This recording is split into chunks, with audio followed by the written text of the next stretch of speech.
Pamięci telewizją Polskiego 65 kg. Głosy pada dzień na wyraźnie.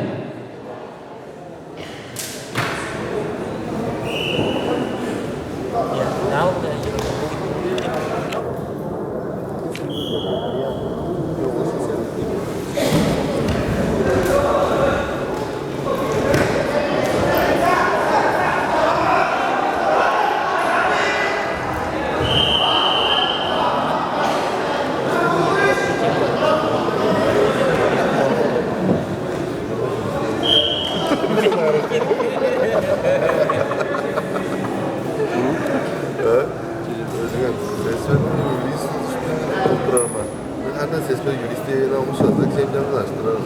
Ketler tarafında çıkardı. Sıralar hep böyle açtılar.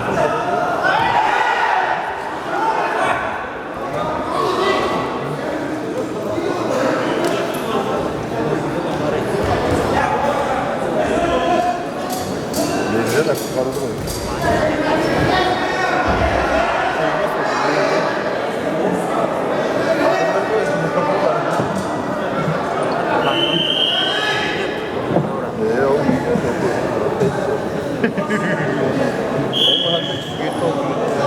Dia juga kecil juga pasti ini sudah jadi mas.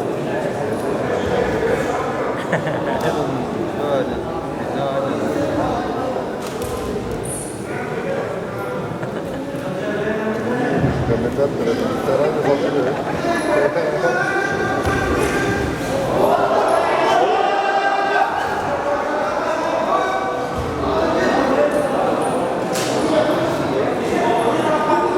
Ada babası sohbet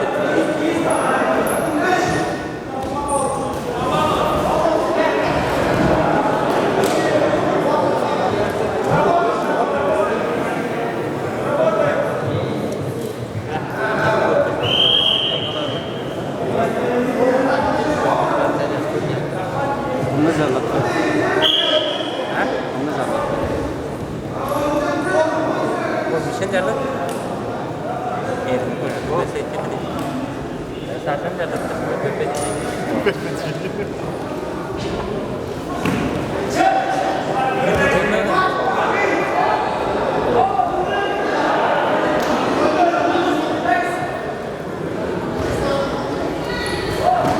Давай какую-нибудь шуточку сюда, немножко.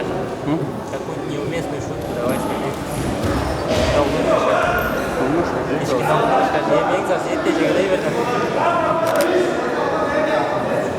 Ağzı kubin gitti mesela. Ye oğlum. Daha da bir bahane için biz bir de şu anda.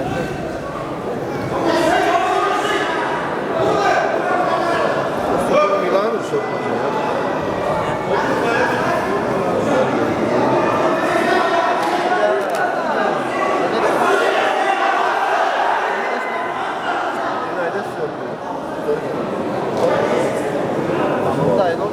Aldan 5'te konuşanlar.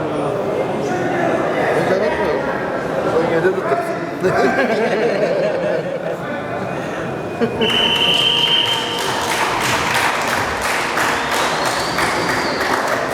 Ne oldu? Olur mu ya? Провели 100 было, 100 было, 100 было, 100 было, 100 было, 100 было, 100 было, 100 было, 100 было,